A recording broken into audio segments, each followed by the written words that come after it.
بسم اللہ الرحمن الرحیم۔ پیارے دوستو، نور للہ کے سبق اور اجرا میں خوش آمدید، مرحبا۔ آج ہمارا سبق نمبر 35 ہے اور ہم اس سنجے کے متعلق پڑھ رہے تھے۔ چلیں ہم سبق شروع کرتے ہیں۔ ہمارا وہی انداز ہوگا کہ سب سے پہلے ہم عبارت پڑھ کے مسئلہ بیان کریں گے، ترجمہ کریں گے اور آخر میں ترکیب اور اجرا کریں گے۔ وَيُكْرَهُ أَن يَبُولَ أَوْ يَتَغَوَّطَ فِي الْمَاءِ وَالظِّلِّ وَالْحُجْرِ وَالطَّرِيقِ وَتَحْتَ شَجَرَةٍ مُثْمِرَةٍ۔ اب یہاں تک یہ ایک مسئلہ بیان ہو رہا ہے اور یہاں بیان کر رہے ہیں کہ پانی میں پیشاب کرنا یا قضاء حاجت کرنا، پاخانہ وغیرہ کرنا، اور سائے میں پیشاب کرنا یا سوراخ ہو اس میں پیشاب کرنا، راستے میں پیشاب کرنا، پھلدار درخت کے نیچے پیشاب کرنا، یہ سارے مکروہ ہیں، مکروہات بیان کیے جا رہے ہیں پیشاب کرنے کے، استنجا کرنے کے۔ تو یہ مکروہات بتائے ہیں کہ پانی میں پیشاب نہیں کر سکتے کیونکہ پانی اگر کوئی استعمال کرے گا تو پھر نہیں پتہ ہوگا اگلے بندے کو کہ اس میں پیشاب ہے یا نہیں، اس لیے پانی میں پیشاب کرنے سے بچنا چاہیے۔ اور سائے دار چیز میں بھی کوئی ادھر آ کر بیٹھے تو وہاں کسی نے پیشاب کر دے، اس کو پتہ نہ ہو، اس لیے سائے دار جگہ سے بھی بچنا چاہیے۔ سوراخ میں بھی پیشاب نہیں کرنا چاہیے کہ سوراخ میں ایسا نہ ہو کہ کوئی کیڑا وغیرہ ہو اور وہ نکل کر کاٹ نہ دے، اس لیے اس سوراخ والی جگہ پر بھی پیشاب کرنا منع ہے، راستے پہ بھی منع ہے، درختوں کے نیچے بھی منع ہے کہ کوئی دن میں کوئی پھل نیچے گرے گا، کوئی کھائے گا تو پیشاب والی جگہ سے اٹھائے گا، اگلے کوئی پتہ نہیں ہوگا، تو ان جگہوں پر پیشاب کرنا یہ مکروہ ہے، تحریمی ہے۔ اب ان کا یہ جو ہم نے مسئلہ بیان کیا اس کا ترجمہ دیکھ لیں۔ اور بندے کے لیے مکروہ ہے کہ وہ پانی میں، سائے والی جگہ، سوراخ میں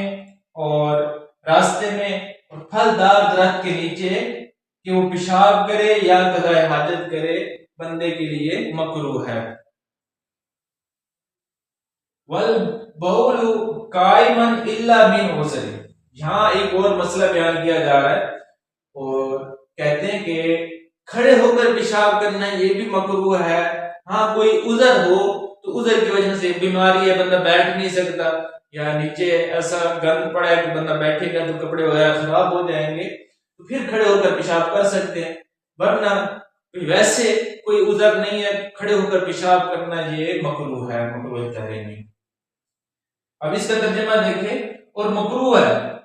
کہ کھڑے ہو کر پیشاب کرے مگر عذر کی وجہ سے۔ وَيَخْرُجُ مِنَ الْخَلَاءِ بِرِجْلِهِ الْيُمْنَىٰ۔ اب یہاں تک پھر ایک اور مسئلہ بیان کیا جا رہا ہے۔ یہ شروع میں بیان کیا تھا کہ اگر بیت الخلاء میں داخل ہو تو الٹا پاؤں پہلے رکھے، بایاں پاؤں پہلے رکھے، اور باہر اب بیان کیا جا رہا ہے کہ اگر بیت الخلاء سے، واش روم سے نکلے گا تو پہلے سیدھا پاؤں رکھے گا، اور وہ بندہ نکلے بیت الخلاء سے سیدھے پاؤں کے ساتھ۔ ثم يقول الحمد للہ الذی اذهب عنی الاذى وعافانی۔ اب یہاں تک یہ ایک اور مسئلہ بیان کیا جا رہا ہے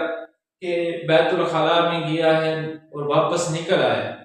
تو جب نکلا ہے تو اس کی یہ دعا بتائیے یہاں کہ وہ بندہ یہ دعا پڑھے، الحمدللہ الذی اذهب عنی الاذى وعافانی۔ اب اس کی ترجمہ کیا اس دعا کا کہ پھر وہ کہے تمام تعریفیں اللہ تعالیٰ کے لیے ہیں جس نے مجھ سے تکلیف کو، برائی کو دور کیا اور مجھے عافیت عطا کی۔ یہاں تک ہمارا ترجمہ مکمل ہو چکا۔ اب دیکھیں کہ ترکیب ہم کریں گے، پہلے جملے کی کرتے ہیں، یہاں تک ترکیب ہوگی، یہاں سے لے کر یکرہ سے شروع میں واو آئی ہوئی ہے، واو استنافی کہیں گے۔ یکرہ جو ہے یہ فعل ہے، کارہا یکرہ سے، سامیہ یسمع سے یہ نائب الفاعل ہے، مضارع کا صیغہ پیچھے بھی بیان ہو چکا ہے۔ ان جو ہے یہ مصدریہ ہے، یبولو فعل ہے اور ان اسے نسب دے رہا ہے، یبولا پڑھ رہے ہیں، بالا یبولو یہ صیغہ واحد مذکر غائب فعل مضارع مثبت معروف ثلاثی مجرد اجوف بابی اسباب ناثر ینصر بالا یبولو کے وزن پر، اور ان اسے نسب دے رہے ہیں، یبولا پڑھ رہے ہیں، تو یہ فعل ہو جائے گا اور ہوا ضمیر اس میں فاعل ہو جائے گا۔ او یتغودا، یتغودو تھا ان کی وجہ سے، کیونکہ اس کا تب اس پر ہو رہا ہے تو ان اسے بھی نسب دے رہا ہے، یہ فعل فاعل مل کر معطوف علیہ ہو جائیں گے۔ او تب یتغودا یہ فعل ہے صیغہ واحد مذکر غائب فعل مضارع مثبت معروف ثلاثی مزید بھی اجوف بابی اسباب تفاعل، یہ باب تفاعل ہے، تو یہ فعل فاعل اس میں ہوا ضمیر فاعل بننے گی، فعل فاعل مل کے معطوف، معطوف علیہ معطوف یہ مل کر پھر مصدر کی تدویر میں ہوگا اس کا نائب الفاعل بنے گی۔ تو فی جار اور الماء معطوف علیہ وہ عطف، الذلی جو ہے یہ معطوف ہے، وہ عطف، ہجر بھی یہ معطوف ہے، طریق بھی معطوف ہے، تو یہ جو ہے معطوف علیہ اپنے ان معطوفات سے مل کر یہ بن جائے گا جار کا مجرور، جار مجرور مل کے یہ دونوں فعلوں کے متعلق ہوگا، یہ دونوں فعلوں کے متعلق ہو جائے گا۔ اور اسی طرح جو ہے آگے یہ جو ہے وتحت شجرۃ مثمرۃ، اس سے پہلے ہم فعل نکال لیں گے، یہ سارا فعل دوبارہ نکالیں گے، یکرہ ان یبول او یتغوط، یہ سارا دوبارہ نکلے گا، تحت شجرۃ مثمرۃ، تحت مضاف ہو جائے گا، شجرۃ مثمرۃ یہ موصوف صفت مل کر، کیونکہ دونوں نکر ہیں اور دو نکر آ جائے تو پہلا موصوف دوسرا صفت، موصوف صفت مل کر تحت مضاف کا مضاف الیہ ہو جائے گا، کیونکہ یہ ظرف ہے اسماء ظروف میں سے، تو یہ مضاف ہوتے ہیں اور بعد والے اس کا مضاف الیہ ہوتا ہے، تو یہ مضاف الیہ مل کے مفعول فی بن جائے گی، جو ہم نے عبارت یہ والی دوبارہ نکالیں گے، تو یہ ہم یہ نکال کر اس کا کیا بن جائے گا، مفعول فی بن جائے گا۔ اور یہ جو تھا سارا یہ اس کا نائب الفاعل ہم نے بنایا تھا، تو یہاں تک ہماری یہ ترکیب مکمل ہوئی۔ یہ جو مائی پر ہم زیر پڑھ رہے ہیں فی کی وجہ سے، اور ذلی پر جو زیر آ رہی ہے یہ معطوف ہونے کی وجہ سے،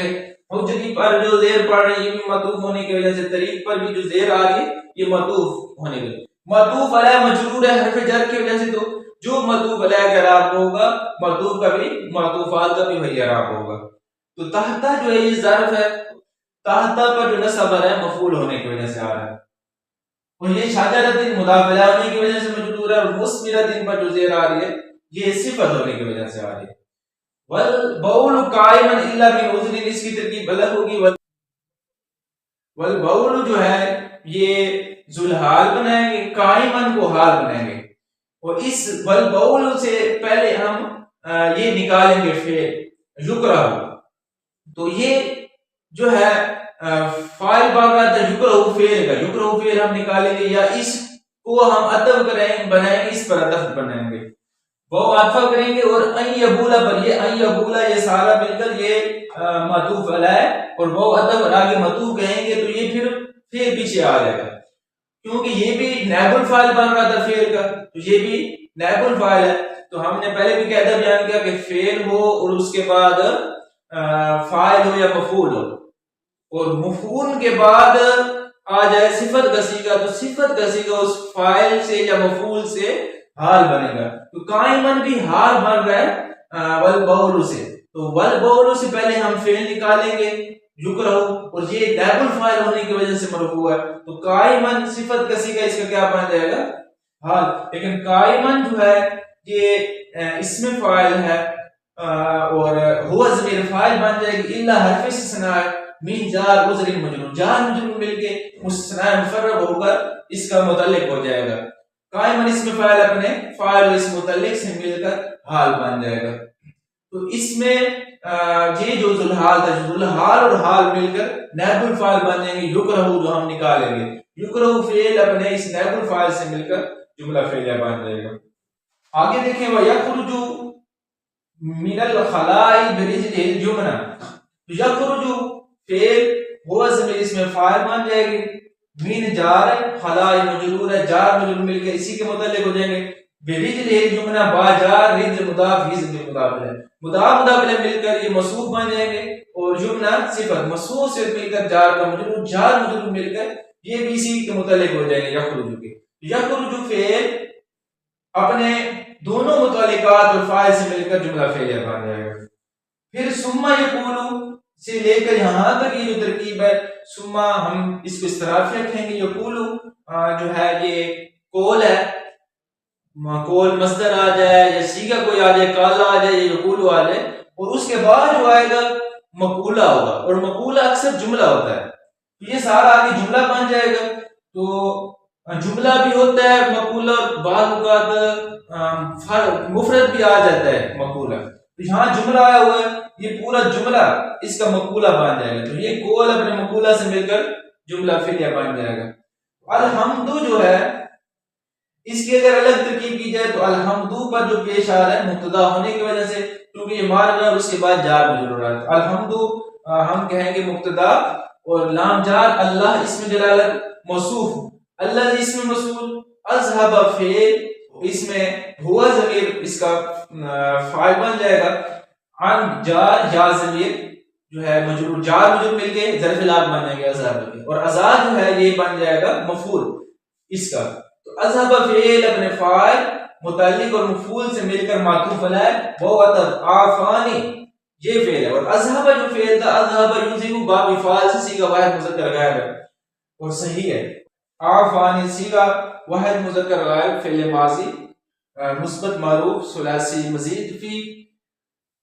ناقص واوی ناقص اسباب مفعول، اور نون ضمیر عافا میں ہوا ضمیر اس کا فاعل بن جائے گی، نون ضمیر وقایہ یا ضمیر مفعول، فعل فاعل مفعول مل کے جملہ فعلیہ ہو کر معطوف والا ہے اپنے معطوف سے مل کر یہ موصول کا صلہ بن جائے گا، موصول صلہ مل کر صفت بن جائے گی اللہ اسم جلالت. تو اللہ اسم جلالت موصوف اپنے صفت سے مل کر جار کا مجرور، جار مجرور مل کے ثابت ان کے متعلق ہوں گے، ثابت اسم فاعل ہوا ضمیر فاعل، اس میں فاعل اپنے فاعل سے مل کر الحمد مبتدا کی خبر، مبتدا خبر مل کے جملہ اسمیہ خبریہ ہو جائیں گے. تو ہماری یہاں تک ترکیب اور اجرا مکمل ہوا، امید ہے کہ آپ کو سمجھ آ گئی ہوگی. پھر انشاءاللہ الکریم اگلے سبق میں دوبارہ ملیں گے، تب تک اجازت، السلام علیکم ورحمۃ اللہ.